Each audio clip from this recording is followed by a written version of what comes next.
Amigos, buenas noches. Bienvenidos a un episodio más de su podcast Entre Justos y Pecadores. Soy Alisa Durant y les voy a presentar hoy a nuestro invitado Fernando Sillonis, quien lo tenemos el día de hoy, el ingeniero economista. Yo pensé que era usted ingeniero agrónomo. No, soy ingeniero economista de la UNI y no soy agrónomo porque yo salí del colegio cuando el general Velasco dio un golpe de Estado y estableció la reforma agraria.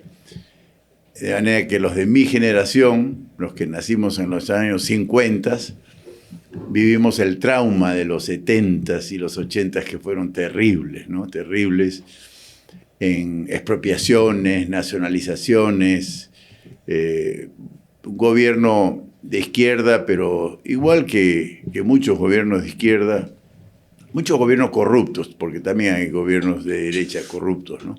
Pero fue muy corrupto, muy ineficiente y se generó mucha pobreza a raíz de la reforma agraria, ¿no?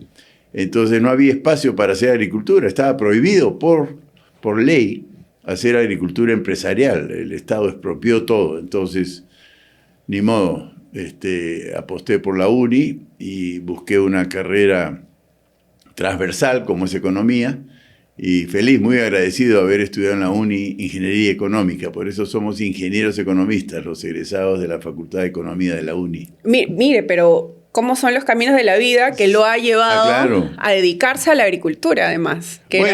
Siempre nosotros nacimos, yo soy nieto de abuelos agricultores, tanto por parte de padre como de madre. Soy hijo de agricultores y sobrino de muchos tíos familiares, por parte de padre y madre agricultores también.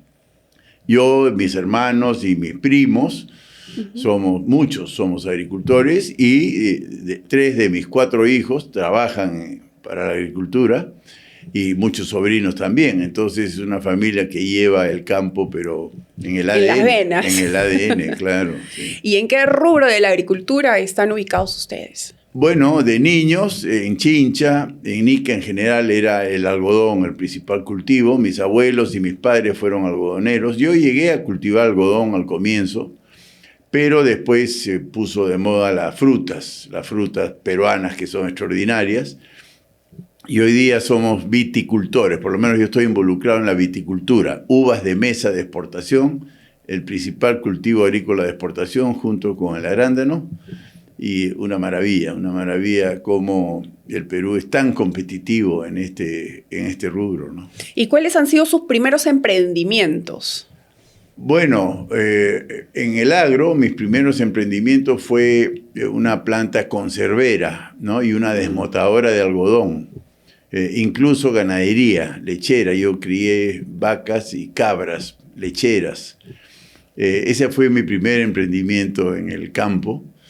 Lo extraño mucho, pero digamos comparado con la fruticultura de ahora, el desmote de algodón desapareció prácticamente, ¿no? Entre otros motivos por la moratoria a los cultivos transgénicos. El Perú no puede cultivar semillas modificadas genéticamente como sí lo puede hacer Argentina, Brasil, Bolivia.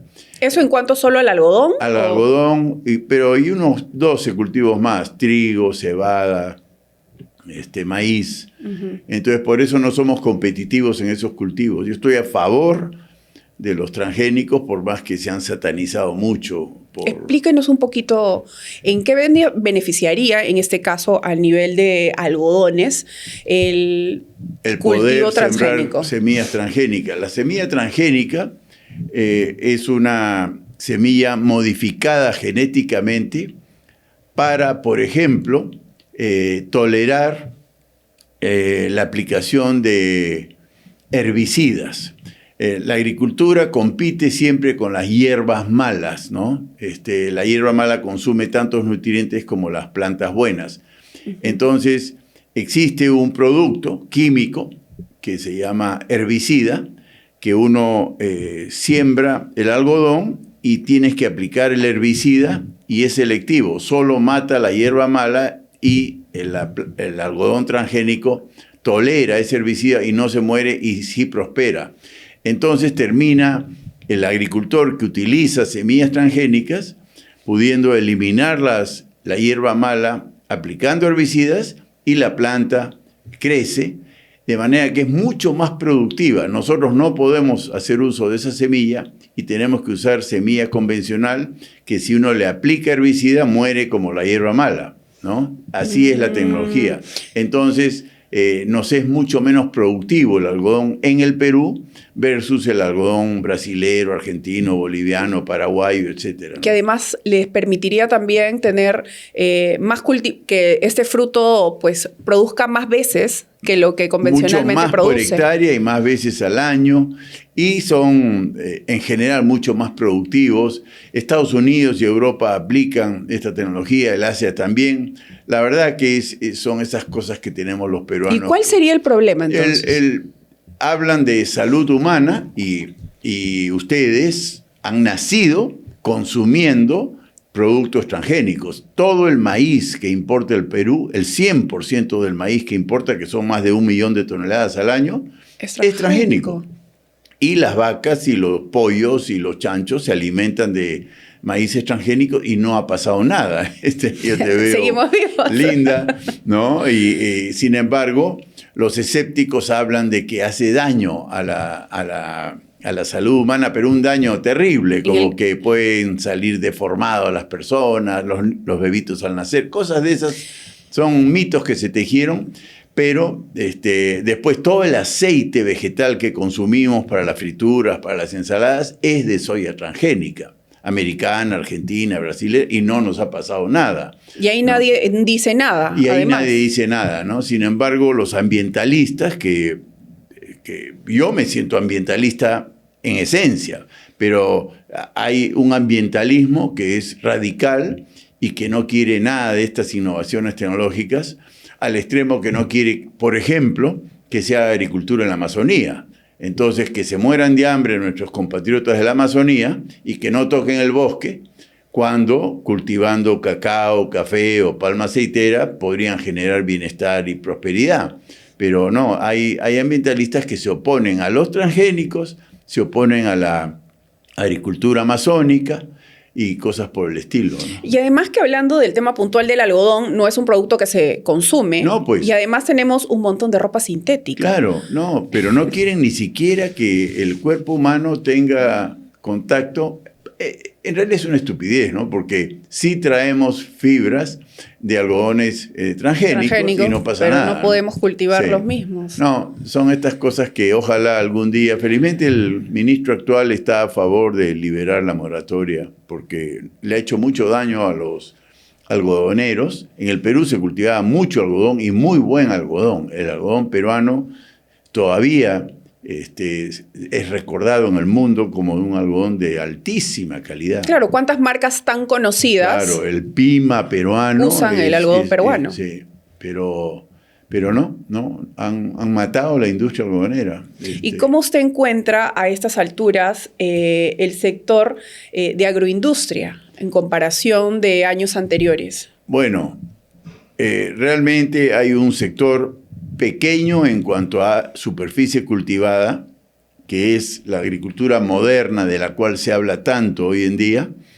que tú la calificas como agroindustria. En realidad es fruticultura y horticultura de exportación nueva, porque nosotros exportamos productos frescos, no productos procesados. O sea, no exportamos jugo de arándanos o arándano congelado o espárrago deshidratado. Son productos frescos que en mi infancia y juventud eran inviables porque no teníamos la tecnología de la post cosecha que tenemos ahora. Incluso la tecnología genética vegetal que produce variedades que resisten muy bien viajes largos. Nosotros, para que tengas una idea, podemos exportar uvas frescas que se consumirán en China, en el Asia, 40 días después de cosechados, y llega la fruta perfecta, ¿no? Y los chinos comerán la fruta iqueña como si fuese recién cosechada, ¿no? Y eso es producto de la tecnología de la post cosecha que se ha desarrollado mucho en el mundo. Bueno, esta agricultura es muy nueva, tiene 20, 25 años, no tiene más, y la verdad va estupendo. Lo que no va bien es la agricultura de siempre, la agricultura de la Amazonía, de la costa y de la sierra, la tradicional, la del arroz, la del algodón, está pues en ruinas por todo el tema de la moratoria. El maíz, que tiene que competir con maíces importados. Aparte que el Estado, yo critico mucho, ¿no?, la inacción del Estado en materia de afianzamiento hídrico. O sea, no guardamos agua de lluvia para tener agua todo el año. En Ica, los agroexportadores, ¿no?, que somos muy criticados por muchas ONGs y ambientalistas y políticos ideologizados, nosotros tenemos agua todo el año porque nosotros hemos construido reservorios o pozos. Entonces, cuando deja de llover, como en este momento, siempre en el Perú, los primeros días de julio, como hoy, nunca llueve. Y no llueve hasta septiembre, octubre, noviembre incluso, ¿no? Entonces, la pobre gente que no tiene reservorios o pozos simplemente espera y no puede producir nada. Y si hay plantas en proceso, sufren mucho. Claro, la sequía, falta de agua, claro, se seca. Termina consumiendo. Pero habemos algunas personas que tenemos pozos o reservorios y tenemos agua. Nosotros, los agroexportadores de Ica, de Chavimochic y de todo el Perú, que ocupamos el 5% de la superficie cultivable del Perú, tenemos agua todo el año. Esa es la gran injusticia, ¿no? ¿Por qué no todos los agricultores merecen tener agua todo el año y producirían muchísimo más? Seríamos en consecuencia, una de las potencias, serían mucho menos pobres, ¿no?, exportadoras, claro, en temas alimenticios. Y háblenos un poco sobre esta ley de promoción agraria que hubo en un momento, que era la conocida ley Klimper. Bueno, ¿no? Que hubo bastantes protestas para la derogación de esta norma. Sí. ¿Qué es lo que se ha conseguido? ¿Cómo afectó este cambio en cuanto a la agricultura? Bueno, la ley denominada Klimper, porque fue José Klimper, en ese entonces ministro de Agricultura del expresidente Fujimori, promulgó esta ley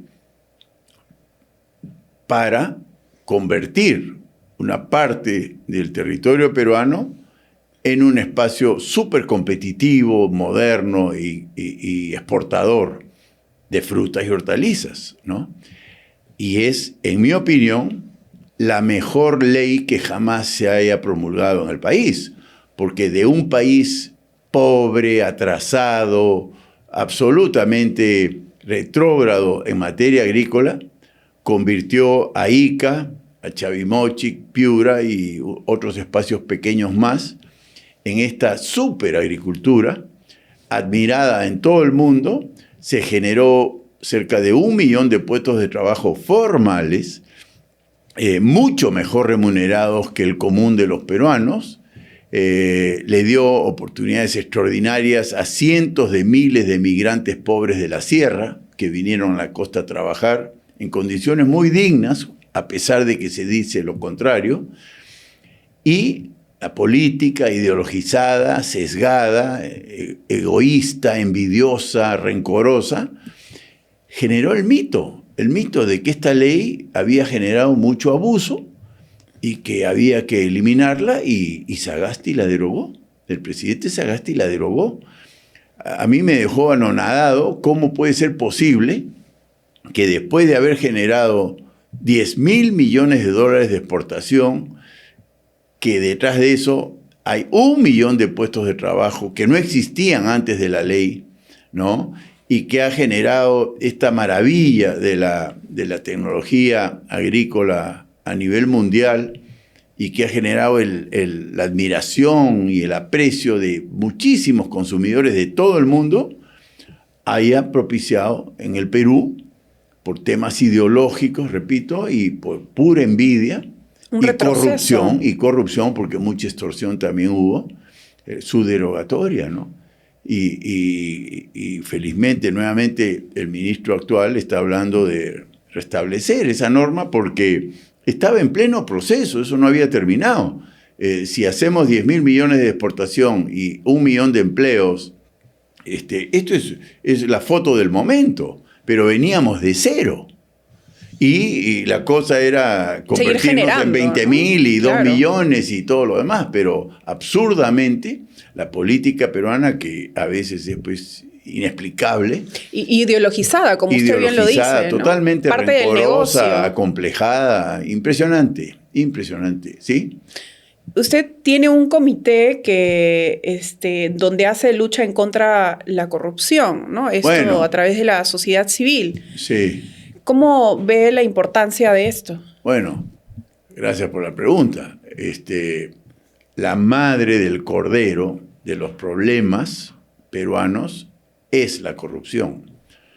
El problema de la salud pública no es un problema de falta de recursos, no es un problema de falta de talentos, no es un problema de falta de infraestructura, ni de equipos, ni de insumos. Es corrupción, nada más, ¿no? Corrupción que se expresa en el abandono de los hospitales en el horario de trabajo, de médicos corruptos que van a sus clínicas privadas a atender particularmente y después vuelven al hospital y estando en horario de trabajo como si hubieran trabajado para cobrar lo poco que gana el Estado. La educación estatal es pésima, no por falta de talentos, no por falta de recursos, no por falta de conocimientos, es por la pura corrupción, ¿no? Maestros que no quieren ser evaluados, ¿no? Y que quieren, por supuesto, vivir como parásitos del Estado por toda la vida, ¿no? El problema de inseguridad ciudadana, Alisa, es un problema de corrupción. La policía peruana, cuando se le respalda, yo lo viví en Ica como gobernador regional, es muy buena y no es abusiva. Es muy respetuosa de los derechos ciudadanos, pero sabe poner orden cuando hay que poner orden, ¿no? Tiene la fuerza que le da la ley hasta que la corrupción se mete, como ocurrió en el caso del expresidente Castillo, donde vergonzosamente los peruanos descubrimos que para ascender a general había que pagar una coima de $20,000, ¿no? Entonces, todo eso lo conocen los estratos subalternos. Entonces yo me pregunto, ¿qué policía puede haber en un país donde las cabezas son coimeras, ¿no? Son corruptas, ¿no? Y que además su mérito no es suficiente para poder ascender. Así ¿no? es, ¿no? Y yo puedo seguir, el agua potable. El agua potable no está de manera continua en los hogares peruanos, en la mayoría de los hogares peruanos, no por falta de agua y no por falta de conocimientos, es por la corrupción que hay en las empresas municipales de agua y saneamiento, donde muchos alcaldes están involucrados en el negocio de la venta de agua en camiones cisternas. Entonces, ¿cómo le va a interesar poner una red de agua potable estupenda si se le acaba el negocio? Si se le acaba el negocio. Y así puedo seguir contando. Entonces, ¿por qué combato yo la corrupción? Porque la corrupción es cruel con el peruano, sobre todo el pobre, ¿no? El más pobre es el que más sufre. Entonces el hambre, la falta de empleo, la pésima atención de salud, la pésima educación, la falta de agua, todo se origina por la corrupción de funcionarios, malos funcionarios. Entonces los peruanos debemos de tomar conciencia del daño que nos hace la corrupción en el Estado y combatirla con mucho más firmeza, ¿no? Yo estoy en esa lucha. En esa lucha, ¿no? Que la viví en carne propia en Ica, pues, ¿no? En el gobierno regional de Ica. Yo nunca había hecho política activa. Lo hice sin proponérmelo, simplemente la vida me puso por delante ese desafío. Logré ganar esa elección y viví una experiencia apasionante, siempre la describo así, pero conocí al monstruo por dentro, ¿no? Sí traté con congresistas que pretendían traerme listas de militantes y amigos y ahijados y familiares para beneficiarlos con cualquier puesto. Y por supuesto yo me negué a eso, ¿no? Yo tuve que enfrentar a congresistas que pedían brevetes falsos para sus hijas, por ejemplo, ¿no? Y todo eso lo enfrenté y me fue muy bien en no ceder a esa presión de la corrupción, ¿no? Y usted siendo ya gobernador regional de Ica, haciendo usted una evaluación, ¿qué fue lo que usted consiguió para su región? Bueno. ¿Cuáles han sido sus aciertos en su gobierno? Que lo diga la gente, pero ya que me preguntas, ¿no? Se eliminaron las colas en los hospitales públicos de Ica y se cuadruplicaron las atenciones. Lo único que hicimos fue llevar gerentes públicos de servir, estupendos profesionales, peruanos, todos, ¿no?, que pusieron orden. Por supuesto, sancionaron a los médicos corruptos, muchos fueron destituidos, me refiero a 100, 200 médicos, Wow.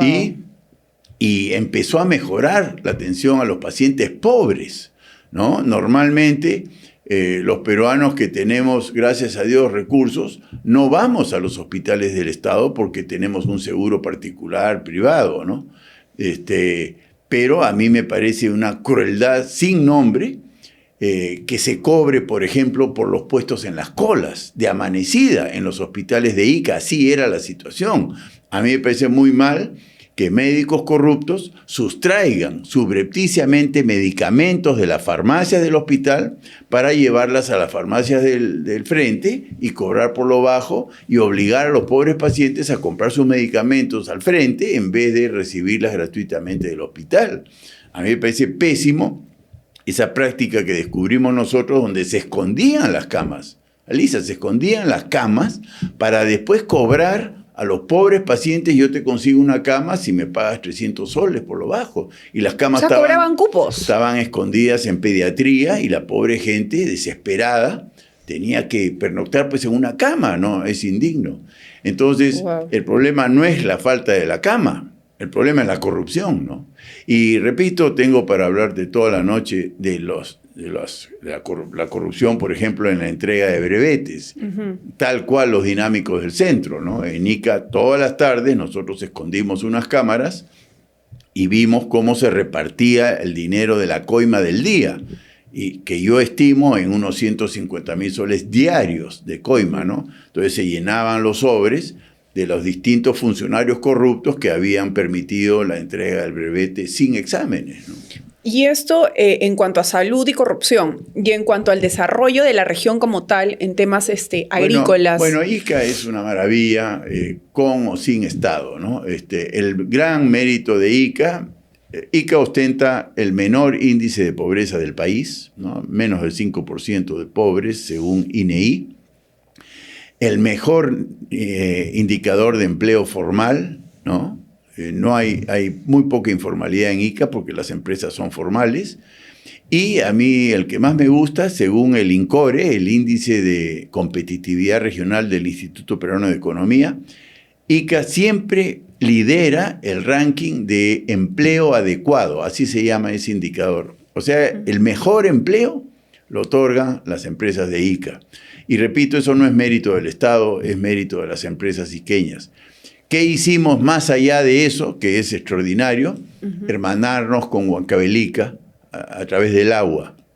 Y eso fue un gran logro, pero que se acabó con el último día de mi gestión, ¿no? Mi sucesor deshizo la hermandad del agua con Huancavelica por esas cosas de la política, ¿no? Por eso yo siempre propongo despolitizar los servicios públicos especializados y autonomizarlos, tipo Banco Central de Reserva. O sea, que la política no se pueda meter en todo lo que sea agua. Servicios básicos. Salud, educación, seguridad, agua potable. No, hay que quitarle esa competencia a los políticos.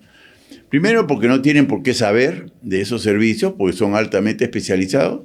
Y segundo, porque muchos son muy corruptos. Entonces la corrupción malogra todo, ¿no? Entonces se malogra el servicio, repito, porque un alcalde que tiene negocio de venta de agua en cisterna nunca va a resolver el problema del agua potable, porque prefiere maltratar a la gente, es lo que menos le preocupa. Él quiere sus chivilines, que es vender agua en cisterna, ¿no? Entonces nunca va a brindar un buen servicio, ¿no? Y luego volver a reelegirse. Bueno, buscan siempre.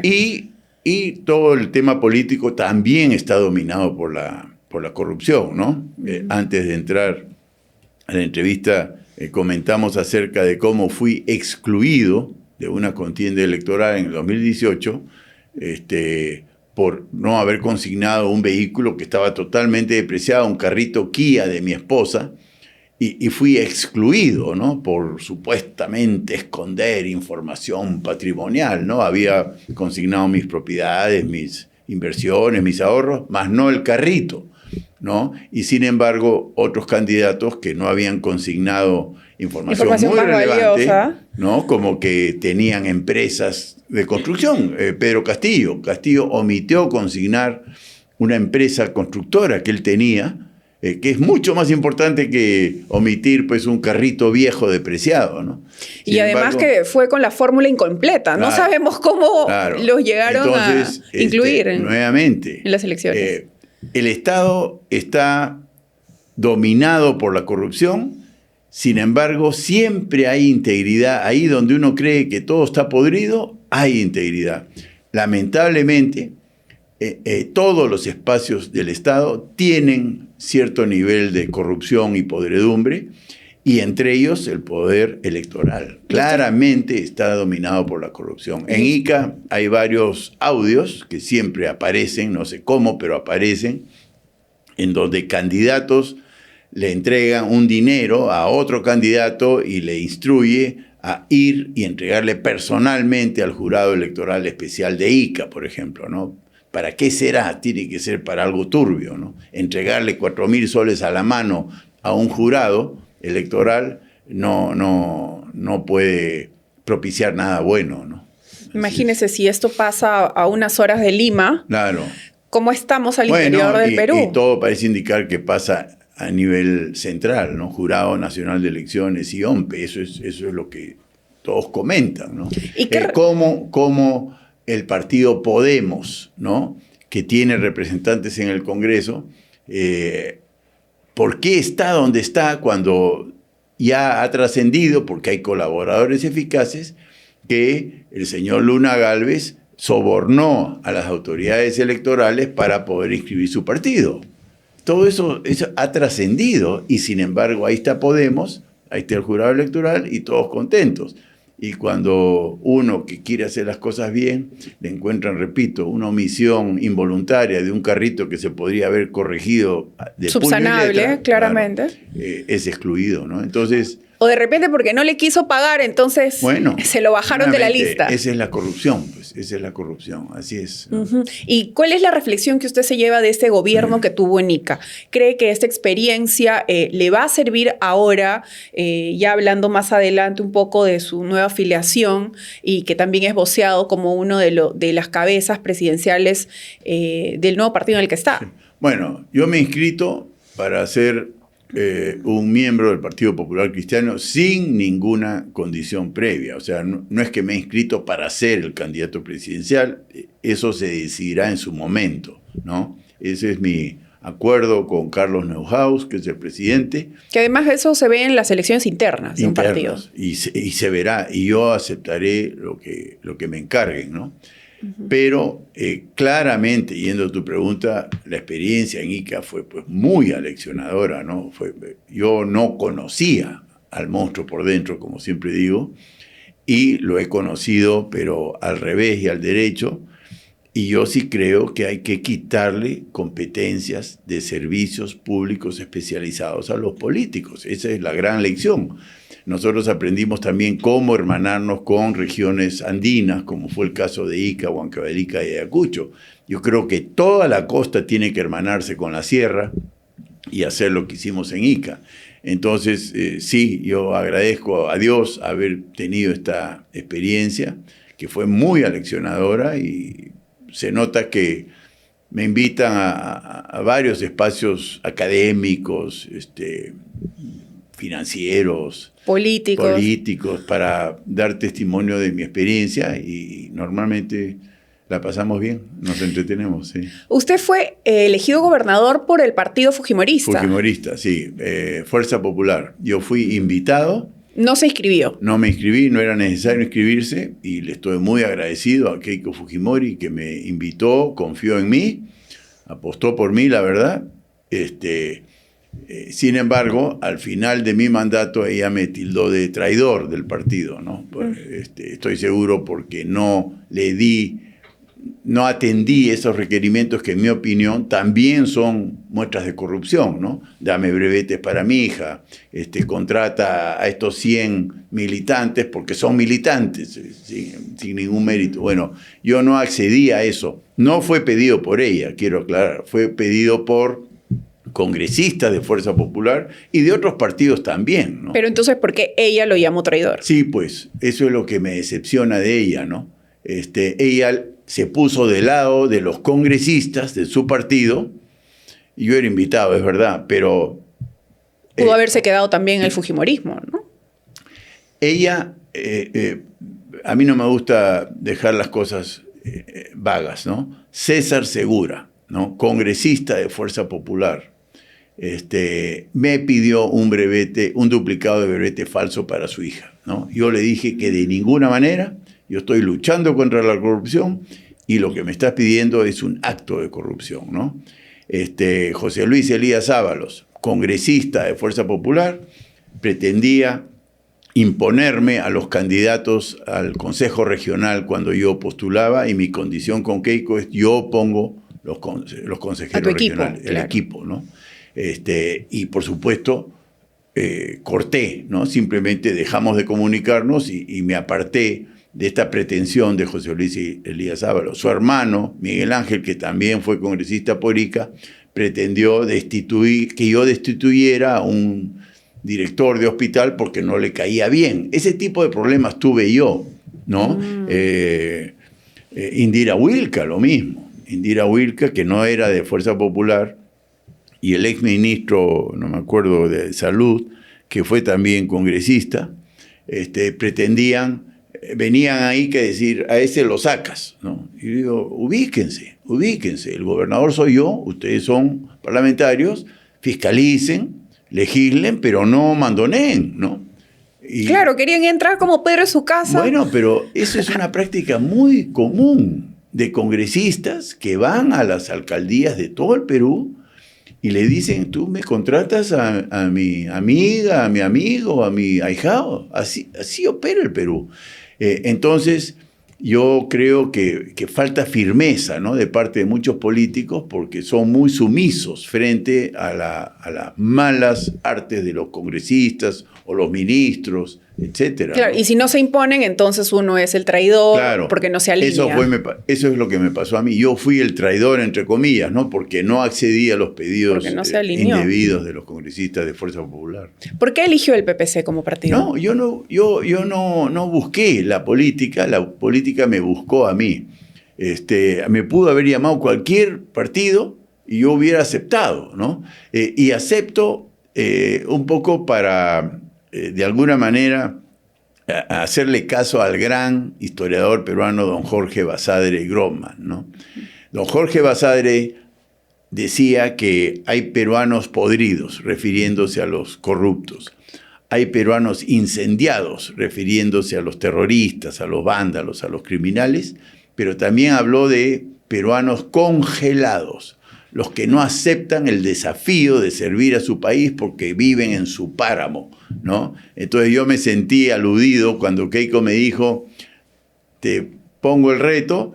Yo le pude haber dicho perfectamente, mira, yo vivo de la agricultura, no cuentes conmigo. Bueno, me hubiera sentido un congelado. Entonces, yo creo que todos los peruanos debemos estar dispuestos a servir al país cuando se presenten las oportunidades.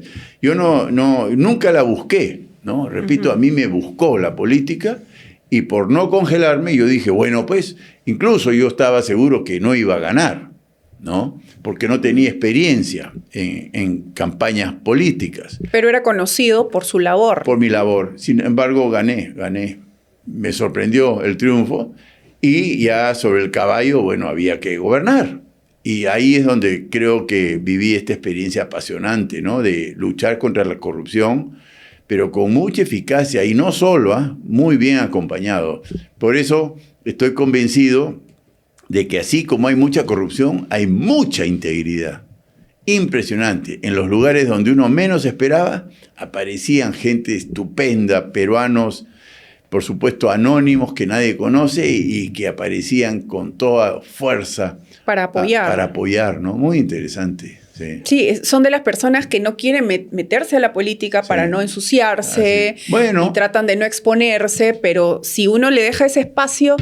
Lo toma la corrupción, lo toma. Y además, claramente, el sistema estatal peruano está diseñado para desmotivar a los buenos peruanos a ingresar al Estado, ¿no? Porque las denuncias que uno recibe, yo ingresé a los 60 y tantos años a la política activa. Durante 60 y tantos años no tuve una sola denuncia en el ámbito privado, laboral privado, y sin embargo terminé el gobierno regional como con 70 denuncias, ¿no? Wow. Y es malversación, colusión, peculado, abuso de autoridad, corrupción. O sea, soy un demonio, pero qué raro, ¿no? No fui demonio durante 60 y tantos años y me convirtieron en un demonio la política. Entonces, mucha gente corrupta que fue sancionado por nuestra gestión son los denunciantes. Y lamentablemente muchos fiscales están coludidos con estos corruptos y yo creo que son parte de la mafia, ¿no? La mafia, por definición, está articulada con los sistemas institucionales, entre ellos el Poder Judicial, otro, el Congreso de la República. Entonces, es brutal la fuerza corrompida, ¿no? La fuerza corrupta que agrede a los buenos peruanos que quieren entrar a servir. Es muy difícil librarse de denuncias absolutamente maliciosas, infundadas, pero acogidas por el sistema de justicia, ¿no? Y después de todo este arsenal de denuncias que le han caído, ¿qué es lo que dice su familia al respecto? ¿Le apoya supuesto. para seguir en política? Bueno, mi familia es bien agricultora. La verdad que los he cansado, ¿no? Ellos siempre dijeron, oye, aléjate, no ¿Ya te para metas. qué te vas a meter ahí? Te van a... Yo pensé que terminaba ICA y terminaba mi experiencia política y me equivoqué, porque nuevamente lo de PPC ha sido una invitación, ¿no? Una invitación. Por parte de Carlos, de Lourdes Neuhaus y Javier Bedoya, que es el nieto del gran tucán, ¿no? De don Luis Bedoya Reyes, que es un hombre de un valor extraordinario. A don Lucho Bedoya yo lo fui a saludar sin conocerlo cuando cumplió 100 años, o sea, no hace mucho. Y le di la mano y él me reconoció y me dijo, has hecho bien en ICA, tienes que seguir. A los 100 años, es la única interacción que yo tuve en mi vida con don Luis Bedoya y murió pocos meses después, ¿no? Entonces hay muchas cosas sentimentales que me han llevado al PPC. Pero es básicamente la confianza que le tengo a Carlos Neuhaus, a quien conozco de toda la vida. Y bueno, todo el Perú sabe lo que hizo con Juegos Panamericanos, más todo lo que hizo a lo largo de su vida, ¿no? Ha sido funcionario de varias instituciones del Estado, COFIDE, Banco Agrario, MEF, me parece. Y por supuesto un exitosísimo empresario privado. Y un hombre muy correcto, pues muy ejecutivo, muy bueno, muy honesto, me cae muy bien, Carlos. Entonces estoy feliz de estar a su lado y quiero apoyarlo en todo lo que se pueda, ¿no? Entonces cuenta usted con todo el apoyo de la familia. Bueno, un poco disgustado porque efectivamente siempre salen, ¿no? Salen calumnias, incluso manchan a mis hijos, como mis hijos están en el agro. Hace poco salió en Hildebrand unas multas que efectivamente SUNAFIL nos impone, ¿no? A las empresas agrarias, pero como si SUNAFIL fuese una buena institución. Bueno, yo quiero ser bien franco en estas conversaciones.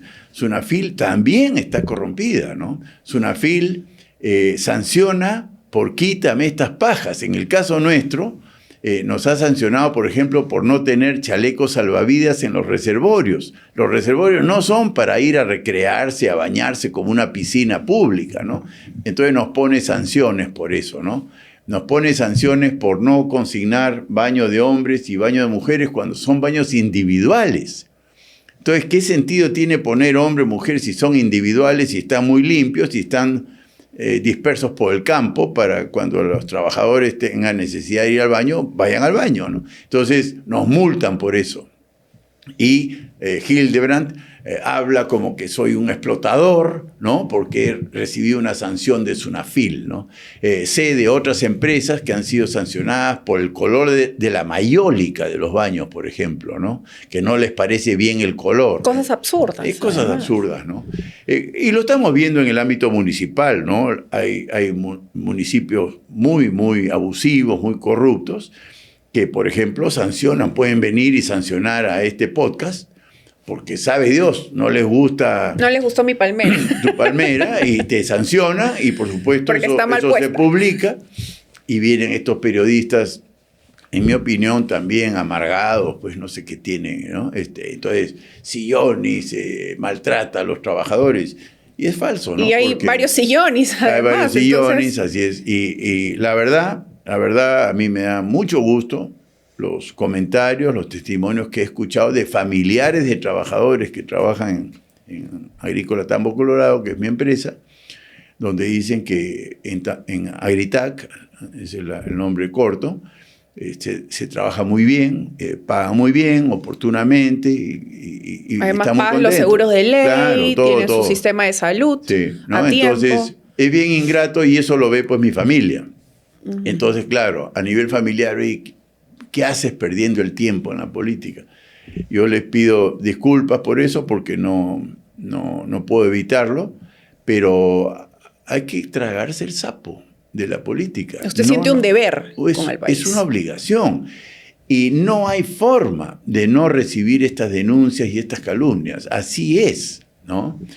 Bueno, los católicos tienen esto de las bienaventuranzas, ¿no? Y una de ellas es, bienaventurados los perseguidos por la justicia injustamente, los calumniados, y así es. La vida de integridad genera muchos ataques de la corrupción, pero es obvio, tiene sentido. Cuando uno es correcto, uno afecta a los intereses de los corruptos. El corrupto quisiera entrar al hospital y sustraer medicamentos, robarlos, ¿no? El corrupto quiere coimear, y bueno, el honesto va en contra de todo eso. Entonces, el que no accede les malogra el negocio. Entonces, de hecho, uno recibe este tipo de denuncias y estos ataques, ¿no? Claro, que termina perjudicando, en este caso, a su familia, y en el partido en el que está, claro, que no tienen nada que ver, además. Además son buenos jóvenes, Que vienen dando, además, trabajo a más personas. Pero empleo digno, así es. Sin embargo, aparecen pues estos periodistas que son inteligentes. ¿Quién va a negar la inteligencia de César Hildebrand, no? Pero es un amargado, ¿no? Es un rencoroso, es un tipo que odia. Bueno. No tiene mucha frustración de repente, y despotrica desmedidamente, tal vez.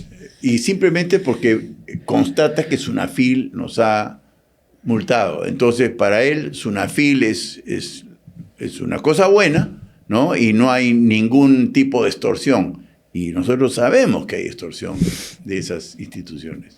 Se ha hablado de muchas alianzas del PPC.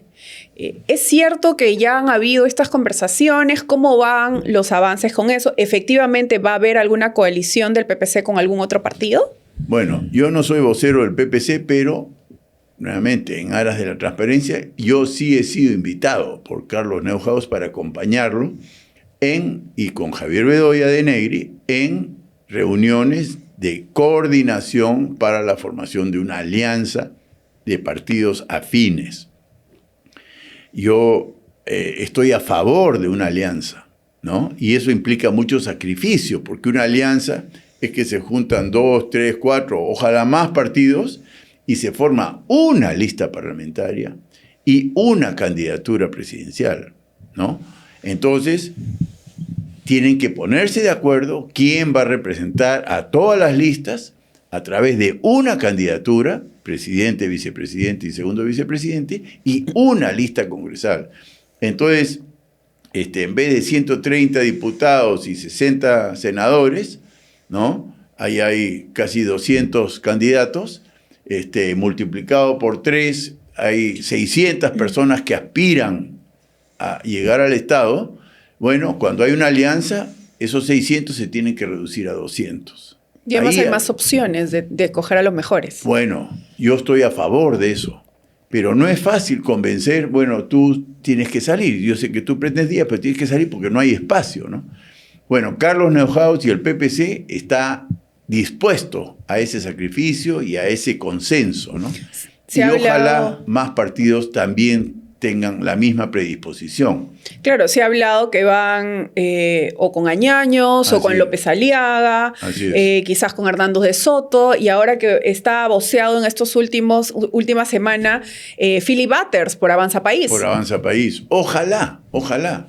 Sin embargo, también para no, digamos, dejar de decir, lo que estoy viendo es que hay mucho afán de protagonismo, de todos los que has mencionado, ¿no? Como que todos quieren ser, a diferencia de Carlos Neuhaus, que ha dicho claramente que él está dispuesto a consensuar y a sacrificar su candidatura, por ejemplo, ¿no? Yo pienso de la misma manera, pero me da la impresión, ¿no?, que Philly Butters quiere ser, que Hernando de Soto quiere ser, que Carlos Añaños quiere ser, todos quieren ser. Y si todos quieren ser, no hay alianza. Quiabra, me olvidé también Quiabra de también quiere ser. Ojalá sea parte de la alianza. Si no, dividiría mucho el voto. Claro. Porque es parte de centro-derecha. Y repetiríamos el fracaso del 2021, donde gana un Pedro Castillo y el 2, 3 y 4 pierden cuando debieron haberse unido, como fue Fuerza Popular, Renovación Popular y Avanza País. O sea, Keiko Fujimori, Hernando de Soto y Rafael López Aliaga, ¿por qué fueron desunidos? Perdieron los tres. Yo hubiera preferido verlos unidos, ganarle a un ignorante y corrupto, como fue Pedro Castillo, y no estaríamos en el momento que estamos, ¿no?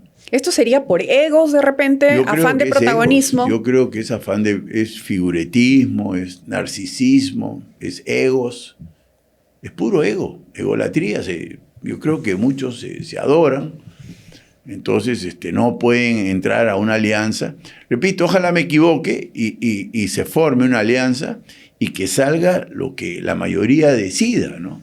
Y el que no sea candidato, bueno, participaría en las listas congresales, sabe Dios. O al Senado, ¿no? O al Senado, pero no condicionar la participación en una alianza a mi candidatura. Eso es lo que estoy viendo en estos días y me parece una pésima señal, ¿no? Y además que es bastante peligroso, ya que al dividir el voto tenemos una izquierda que también se está preparando. Claro. Se vocea el nombre de López Chao, se vocea también Antauro Humala. Claro, claro. Es decir, si por ir desunidos perdemos ante un Antauro Humala, que no es una utopía lo que estoy diciendo, eso es perfectamente factible. Antauro Humala tiene respaldo, un respaldo muy, muy importante. ¿Por qué? Porque él representa al narcotráfico, él representa a la minería ilegal, él representa a la corrupción. Y yo pregunto, suma, ¿no? ¿Cuántos peruanos viven de la hoja de coca y la amapola y todo lo demás? ¿Cuántos peruanos viven de la minería ilegal, ¿no? Que es a donde no llega el Estado, que es donde finalmente. No llega el Estado. ¿Y cuántos peruanos corruptos lucran, parasitan del Estado? No son pocos. Yo creo que todos esos van a respaldar a Antauro Humala. Yo sigo pensando que somos más los peruanos que repudiamos a ese tipo de actividad y elegiríamos en mayoría a la contraparte. Pero si la contraparte va a ir diluida, puede darse el caso de un triunfo de un criminal corrupto, ¿no? Y por todo lo que se sabe, consumidor de drogas, a la presidencia de la República. Y que además otra vez tendríamos una segunda vuelta con Keiko Fujimori o el papá encabezando, sí, y Antauro Humala, que... Fatal. Por eso, ojalá nos escuchen y se forme una alianza. Ojalá con Carlos Añaños, ojalá con Avanza País, ojalá con Renovación Popular, ojalá con Roberto Quiabra, y que se forme una alianza poderosa, ¿no? Por supuesto con el PPC, y ganemos a estas opciones radicales que nos van a hacer mucho daño. Es decir, nadie se va a morir, pero sí va a haber empobrecimiento, va a haber crueldad, va a haber angustia, va a haber hambre, ¿no? Hemos visto trabajando mucho para la reinscripción del PPC a Lourdes Flores, al señor Miguel Ángel Mufarech, a varios militantes además. ¿Cuáles serían los cuadros jóvenes que estarían promoviendo el PPC? ¿Cuáles serían sus rostros nuevos en este caso? No. Yo recién entrado, soy nuevo, no los conozco. He ido a los plenarios de Ica y Arequipa y les estoy infinitamente agradecido. Estoy conociendo muchos jóvenes estupendos y claramente el PPC se está rejuveneciendo, se está modernizando, ¿no? Yo sí creo que es un partido que representa la integridad, la eficacia, la juventud, la sencillez. Muy bonito lo que veo en el PPC. Y además también, quien también se ha visto empujando el coche es Javier, ¿no? Javier Bedoya. Bueno, cada vez que lo trato me impresiona más y más favorablemente, ¿no? Es un joven estupendo, ¿no? Bueno, tiene de dónde salir, ¿no? Estupendo, es nieto nada menos que de don Luis Bedoya Reyes y es una persona muy sencilla, muy servicial, muy agradable en el trato. Por supuesto está preocupado por la pobreza, la microempresa, ¿no? La sierra y respeta la experiencia que yo tengo, me consulta mucho. Le escucha. Él habla de que yo tengo experiencia y modestia aparte la tuve, gracias a Dios, y él quiere recurrir a estas experiencias que hemos tenido algunos, ¿no? Carlos Nejado, por supuesto, que tiene una experiencia estupenda en el Estado, ha hecho nada menos que los mejores Juegos Panamericanos de la historia, sin corrupción, en tiempo, en calidad y en belleza. Entonces, ¿cómo no trabajar con gente así, ¿no? ¿Lourdes Flores vuelve a postular dentro del partido? Ella que es tan noble, Lourdes, yo soy pues admirador de ella, ¿no? Ella dice que se para, ¿no? Porque ha leído, ¿no? Que la política de siempre está mal vista en el Perú. Entonces es tan noble Lourdes Flores que ella reconoce, no es que alguien se lo tiene que decir. Y es verdad, la gente dice no quiero los políticos de siempre, ¿no es cierto? Eso se repite con mucha ligereza. Y la nobleza de Lourdes es tal que ella dice, efectivamente, no es bueno para el partido mi cara, ¿no? Y yo prefiero estar al margen. A un paso al costado, no vuelve a postular. Entonces. O sea, eso pues la enaltece, ¿no? A mí me parece extraordinario que un político sea capaz de identificar ese sentimiento ciudadano y acoger esa pretensión de separarse. De dar un paso al costado y aportar al partido de otro ángulo, claro, con su experiencia. Sí. ¿Cuál sería su mensaje a los jóvenes, a la gente que todavía no se ha inscrito en un partido o no milita o no está interesado en la política? ¿Cuál sería la reflexión que a usted le lleva con sus años en cuanto a la agricultura y ahora en política para transmitir esto a las demás generaciones? Bueno, cuidado, mi generación se la debe, ¿no? A los jóvenes. Nosotros no habíamos hecho jamás la agricultura tan extraordinaria que están haciendo nuestros jóvenes. La belleza de nuestros campos no se debe a nosotros, se debe a los jóvenes brillantes, la generación de mis hijos, ingenieros de la Universidad Agraria y otras universidades del país, que han hecho esta revolución tecnológica para el beneficio directo de 1 millón de peruanos, más seguramente 4 o 5 millones más que trabajan en empresas proveedoras de esta agricultura. El talento de la juventud peruana es extraordinaria, el vigor, la fuerza y la alegría, ¿no? Nunca dejen de ser alegres, ese es el consejo que siempre doy. Es muy bonita la sonrisa de los jóvenes peruanos, como estoy viendo en este instante en ti. Gracias. Y no dejen de sonreír, no dejen de ser alegres, pero enfrentemos la corrupción con firmeza, ¿no? Ese es mi mensaje. Comámonos el pleito. Sí, comprémonos el pleito y nos va a ir muy bien, nos va a ir muy bien. Muchas gracias, ingeniero Fernando Sillonis, por este tiempo, por todas sus palabras y por todo el aporte que le está brindando a este podcast. A ti, Alisa, estoy encantado de estar acá y sigan para adelante. La labor que están haciendo es estupenda. Muchas ya gracias. saben, amigos, suscríbanse a nuestro canal de YouTube. Esto es Entre Justos y Pecadores. Nosotros transmitimos todos los martes a las 6:30 a través de nuestras plataformas de YouTube, en Spotify y por Facebook a través de Punto de Encuentro. Nos vemos hasta un siguiente capítulo y hasta un siguiente invitado. Ya saben, mándenos sus comentarios y díganos a quién quieren que tengamos aquí. Muchas gracias, bendiciones.